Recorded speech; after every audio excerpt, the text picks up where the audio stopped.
начальника генерального штаба о проведении высшей степени боеготовности. Дежурный по полку, гвардии Кудам Проскурин. Тревога! Тревога!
Контроль функционирования.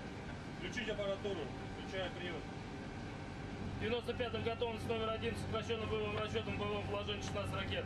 Асиму 203, дальность 139, высота 7. По 5-му в зоне.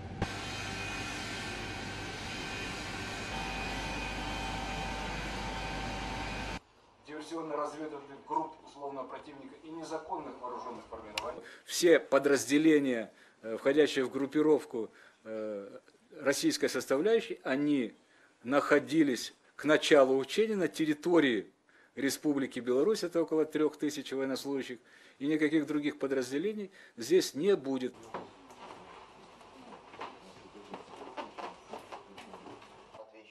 Телеканал УНТ, Андрей Александров, корреспондент. Мы не рассматриваем ни одно из государств Запада, в том числе входящих в альянс, в качестве противников.